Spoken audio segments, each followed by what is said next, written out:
This is the Mises Institute annual Gizmo report.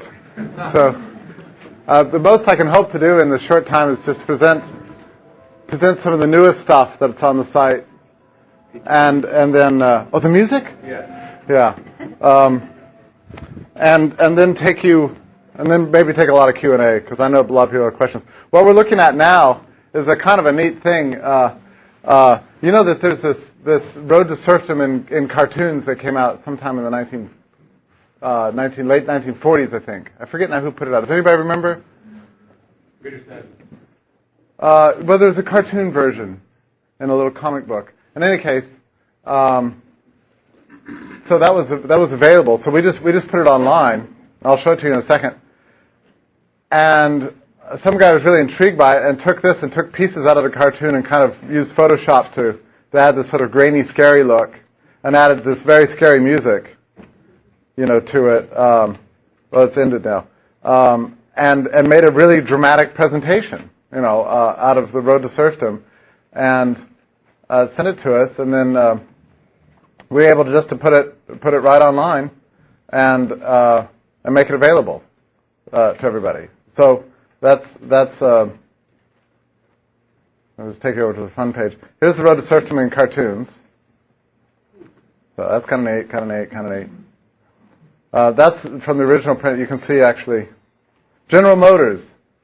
Imagine that. They were against the Road to Serfdom in those days, I guess. And then right underneath it, we just stuck this little Road to Serfdom video, which immediately brings up this video, so you can watch it. I was on this page the other day, and my son, who hears me say the word Mises a lot, and hears himself say the word Batman a lot, was very intrigued to see the words Mises and Batman together, and said, "Dad, what could that possibly mean?" Well, actually, it turns out that there is a Batman. There was an issue of Batman that featured the story of Mises's papers being burned in Vienna, and Batman comes along and I think he blows up the train or something. There he is. He says, everyone has a right to their own thoughts and actions. Von Mises is no exception, says Batman.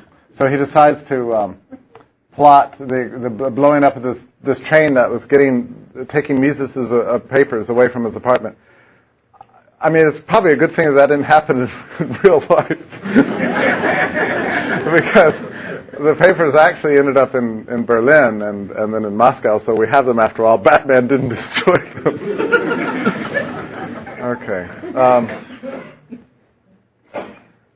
Yeah. So anyway, what I like to I wanted to point to that Road to Serfdom video as an example of how the website really depends on is the collaborative effort of geeks all over the world who contribute great stuff to it and send us their stuff, and we put it up. Chad Parrish, who's running our audio video right now, handles the uploads of all. And the perfecting of all audio and video, and because of his work that we're able to broadcast today to all over the world. So if you couldn't make this conference, you can attend it anywhere with a hookup. And just the other day, we were experimenting with these fun little things. I'll just show it to you. Really, a lot of people think that you're stuck with the desktop that your computer comes with. Okay, so I just put this one on this computer, but we have many others. This is the new stuff. And let's just look at this. So there's Rothbard, set as desktop background, and we'll stretch it. And now you've got a very cool libertarian desktop. So, and you might think, well, that's just ridiculous, and what does that do? But I mean, who cares what your desktop looks like? A lot of people care, and it's very difficult, even for me to fully understand this. But for people under a certain age, what technology you use and how you use it is a mark of who you are. I mean, it's a sign of your personality and your values. I know a young girl of the age of 11 for whom the browser wars between Firefox and Internet Explorer are the key thing in her life. I mean, she just has to know what the latest data is on all the... It's my daughter, actually. But she lives for this, and she makes and breaks friendships over this question. So this is the world we live in. So things like these desktops are everything, and if you don't have them, it means that you're just in the past or something. If you're doing anything worthwhile, you have to have a desktop. So we have lots of wonderful little desktops. I'll spare you them all. The screensaver is the next. By the way, the link here is the fun page, which this page actually became fun after I initially called it the fun page, and it only had one or two things like the Monty Python money song. Money, money, money, money, you know that? So that was fun, but it was only fun for a couple months. So I sent out a thing on the blog. Our fun page turns out to be actually sort of dull. So if you have any suggestions, so lots of people send in wonderful little ideas to make our fun page more fun. So we got these wonderful desktop backgrounds, we got the comic books and the videos, and the screensaver, which is still has some bugs. But it's pretty great. It's pretty advanced, actually, because it's a screensaver that pulls live data off the site. It uses so-called web services. Very nice. And then we have these little, what we call here Mises Institute banners with moving parts. These are banners you can put on your website to change. Chad made these. There's two separate banners you can put up. Anybody can do that. We have a random quote generator, which generates Mises quotes. This quote that you see right up here. From here to here. This is what it would generate. If you put this little piece of code on your website, you can have a Mises quote every time you refresh. And we have a database of how many? I don't know, like 9,000 or something different quotations from Mises that are constantly there, and it's great. By the way, I'll get to that in a second. Okay, so then moving on, we have this daily article display. You can put the daily article on your website or your blog or whatever. Just take that code and put it out right up there, and you'll be surfing the web and run across this all the time. There's the daily article. It's fed through RSS, and then a ticker display that has a little ticker. Ticker's very old text, so that's uninteresting. But if you're just living in the Stone Age and want a ticker, then that's fine. You can get a ticker there, and on we go, all the way down to the Monty Python money song, if you want to listen to the money song, if you're no longer bored with that. Okay, there was something I said that I wanted to go back to really quickly. What was that? Oh, yeah. Continuing with the Gizmo report, the newest stuff. That's what we care about. Always the newest thing. So you see up here in the top right-hand corner this Mises quotation right here. Estate taxes of the height they have already attained to the upper brackets are no longer qualified as taxes. They are measures of expropriation from planning for freedom. I can refresh that, and it will generate another one. Grumblers may blame Western civilizations for its materialism and may assert that it gratified nobody but a small class of rugged exploiters, but their laments cannot wipe out the fact. Millions of mothers have been made happier by the drop in infant mortality. Famines have disappeared and epidemics have been curbed. These are wonderful things. Sometimes if a person only reads that, it may be their first introduction, their introduction to the first sensible thing they've ever heard. Who knows? And they think, well, what could that possibly mean? So you click on that, and it takes you to this amazing little thing. That quote, the subject was capitalism, and so it listened by subject here. So you get to read all these wonderful quotations by Mises on capitalism, all generated by a database, or you can look at different kinds of subjects and go through anything, what Mises said on any of these subjects. Conscription. Lots of people think that Mises was, that he had mixed views on conscription. Well, there's a number of things where he associates conscription with socialism. But anyway, you can look up any subject. This turns out to be very useful for scholars. But what I find most interesting about these Mises quotations, I subscribe to these Google News alerts where the Google News goes through, everything printed and tries to find the word Ludwig Mises, and then if it does find it, it sends you an email. Oh gosh, how well I remember when 20 years ago, when we were curious about where our articles appeared. You had to subscribe to what was it? Burrells? Was that the name of the clipping service, Lou, that we used? Burrells? Burrells, yeah. And which was just this warehouse of people who took newspapers and they said it with scissors. This is true. And they'd read newspapers trying to find the word Mises, and if you subscribed to them, they'd send you a little clipping in the mail, and you paid unbelievable amounts of money for the service. There's a clipping service. Well, Google News is, I guess, I don't know if the clipping services even exist. Maybe they do. But in any case, so I get a little email for any time the word Mises appears in print. So ever since this crazy quotation machine, it's totally brilliant. Ever since it went up, I see Mises quotes everywhere.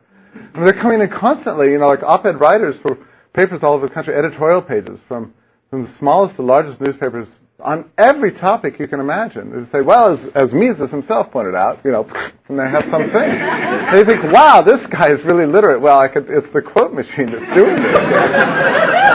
It's amazing, So you can look up what Mises says on any subject. As Mises said about Gandhi, right?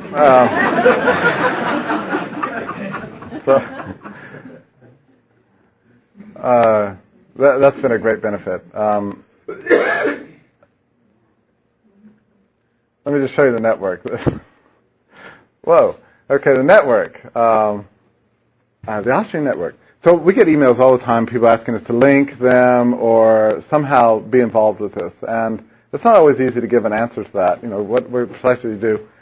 We decided to come up with this Austrian network. This has unlimited capacity for putting people who want to be associated with something, mostly students. You can see it's not a student link, but anybody can sign it.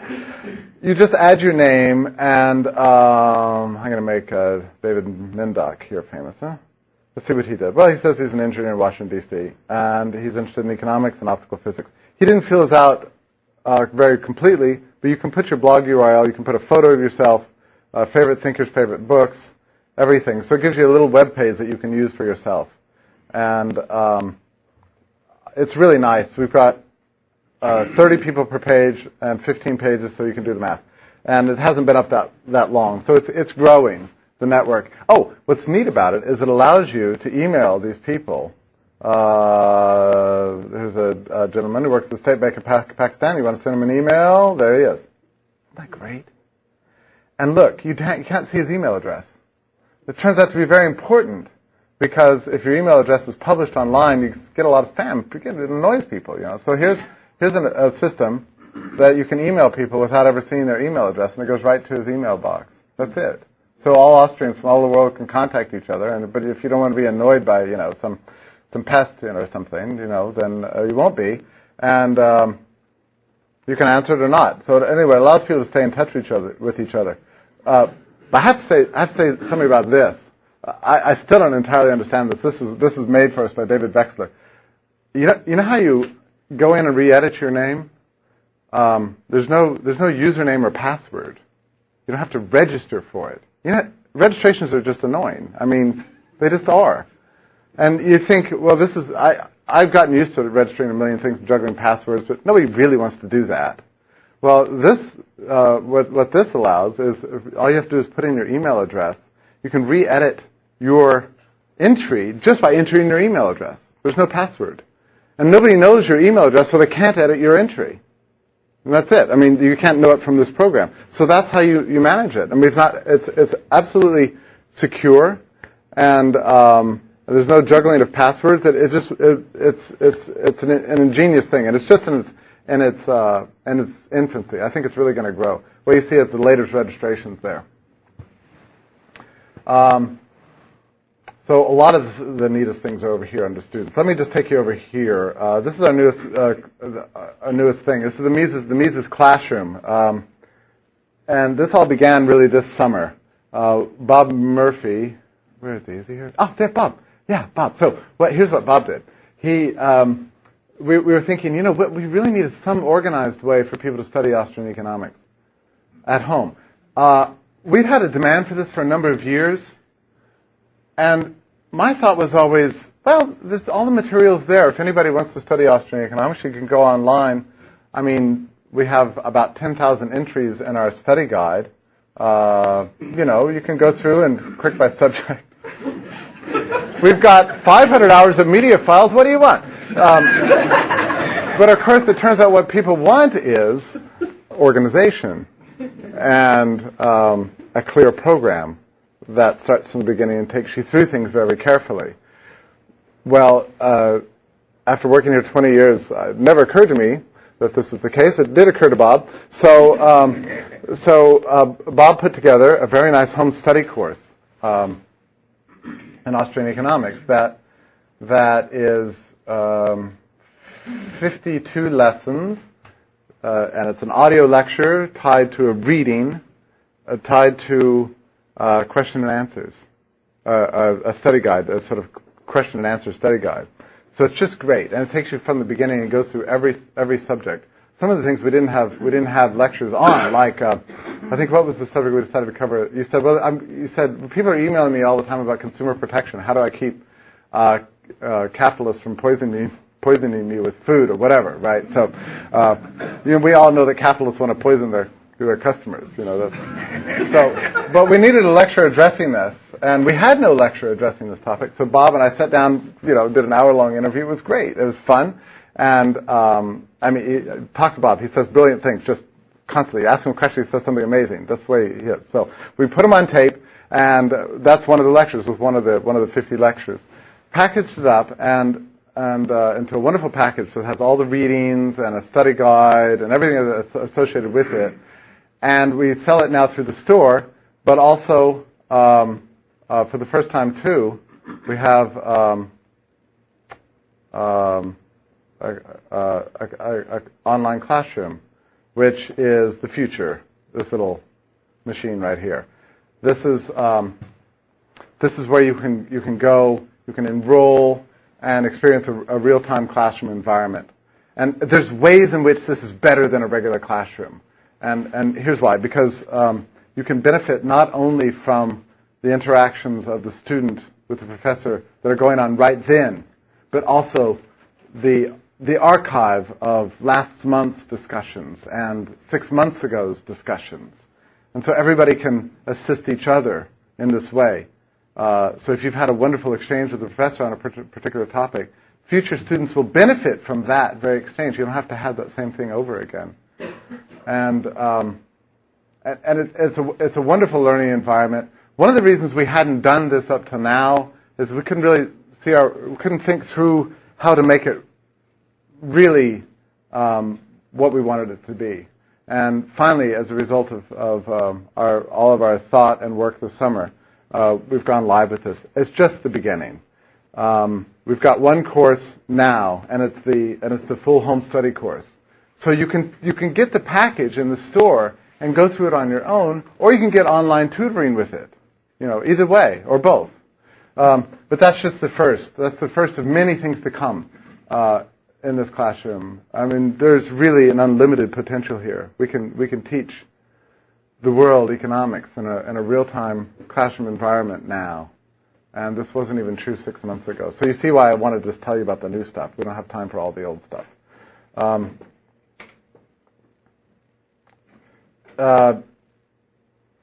Okay. Adam, right. These Austrians. Okay. Does everybody know what podcasting is? Does anybody know what podcasting is? I'll just tell you. Podcasting, there we go, yeah. Okay. So the format that's the preferred format for delivering audio online is MP3. And podcasting does this automatically. If you have a program on your computer, iTunes is one, or if you use a iPod, a little MP3 player, that's another way. You can sync it up with your computer.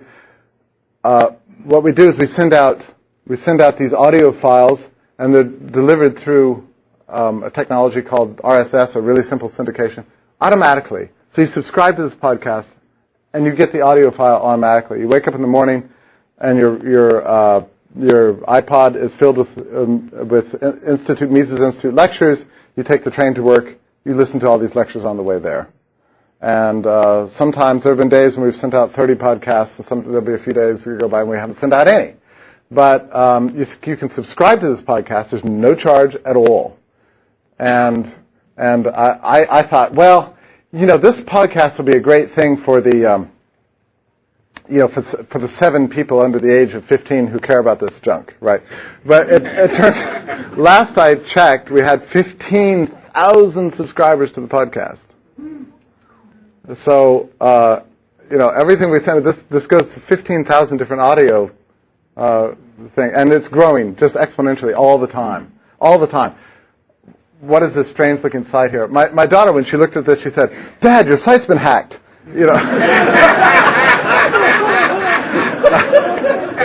And in a sense, she was right. I mean, these are 2 graduate students. Adam's over here, and the 2 graduates, and Dan D'Amico. I guess Dan's not at the conference. But what they're doing is they're in graduate school, and they're doing weekly shows about their classes and their experiences in graduate school. And an ongoing chronicle of the life of a graduate student in economics. All right. You think it doesn't have mass appeal? It does. It really does. And they talk about every kind of idea you can think of, and it's really fascinating. They don't try to make it into some sort of it's not super organized. It's spontaneous, and it's very interesting. It's like reality graduate school or something. It's very interesting. And so these go out every week, every Monday. You get another podcast of this, and they call themselves the Misescreants. It's really fun, and there's an archive of all their shows are right here. The current episodes all the way back to the beginning.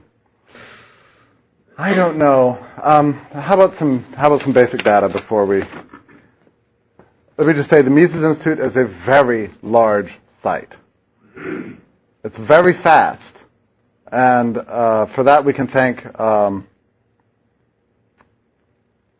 a particular technology called .NET. I have my wonderful web developer, David Vexler, is very funny. I used to think that you should never use beta technology, and beta means that it's still got a few bugs. He uses alpha technology. So we're always on the bleeding edge. And always got the newest thing, and it keeps us very much on our toes. But as a result of his efforts, the site is very large, but very fast. I already mentioned that we have something like 400 hours, maybe it's more by now, of media files, 10,000 items in the study guide. Last I checked, it looked like we had 35 or 40, maybe 50 databases on the site, as it is now. It's remarkable. 18 gigs of hard drive space. I'm just reading off the data that I checked. Average monthly outgoing bandwidth, 400 gigs. Our server company that we used didn't believe me when we negotiated a price for that much. And let me just say too, there's a popular understanding that when people use your website, that's good for you, and there's a sense in which that's true. But it's also costly for you after a certain point. I can promise you, it's very, very costly for us to deliver that level of bandwidth. I mean, people drawing down as many files and PDFs and movie files and everything from the site, it's very costly. We have to pay for every bit of that. But it's what we do. It's why we're the Mises Institute. It's why we exist. So that's why we do it. 400 gigs outgoing bandwidth per month. Average monthly hits, 15 million. Average monthly pages served, 1.5 million. Average monthly visitors, 400,000. Unique visitors, 172,000. Podcast subscribers, 15,000. I mentioned daily subscribers to the daily article, 15,000. We also have many other lists that you can get onto, like a store list, a news list, and many other lists. And I know I've forgotten a ton of things. Let me just quickly say something about our publications page. There isn't one person who manages the site. Judy Thomas is head of the publications here, keeps all the files for the Quarterly Journal of Austrian Economics up to date. We have complete archives there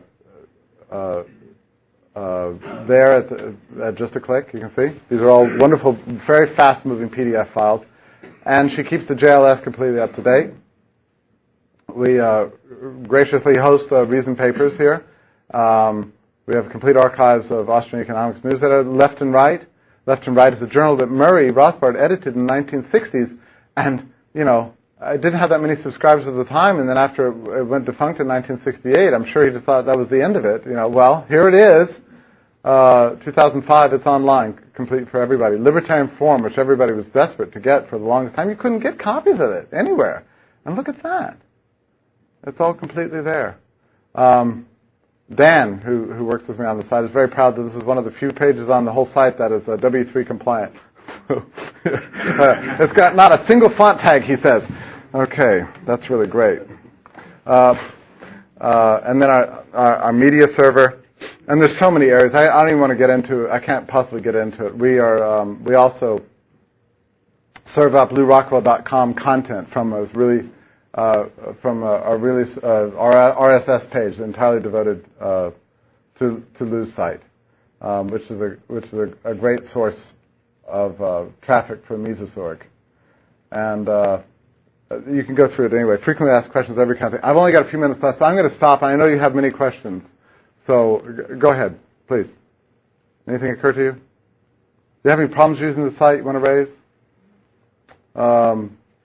Okay, go ahead. One problem I've noticed is that when you use the search function on a page that isn't the main page. Yeah. It's because these little pull-down menus here are not JavaScript. Those are run with cascading style sheets. So they can change all the time. But it requires that we be very economical in the use of graphics.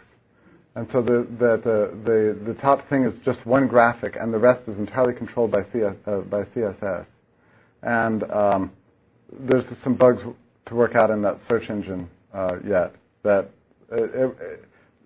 if you add a bar like that, then it works. See? But you see what just happened? It didn't work without the bar, and it does work with the bar. So that's just the trade-off is that there's a few bugs in the search engine, not in the engine, but in the display. But that's in exchange for which we get these super fast pull-down menus. For years, people were asking us to put up a sitemap. A sitemap, I mean, that would take me like, I don't know, 6 months just to do the map, and then it would change again. I mean, what do you? Well, it turns out our problem is solved with these little pull-down menus, which, as I say, are entirely governed by cascading style sheets. I know that doesn't mean that much to many of you, but let's just say it's very impressive.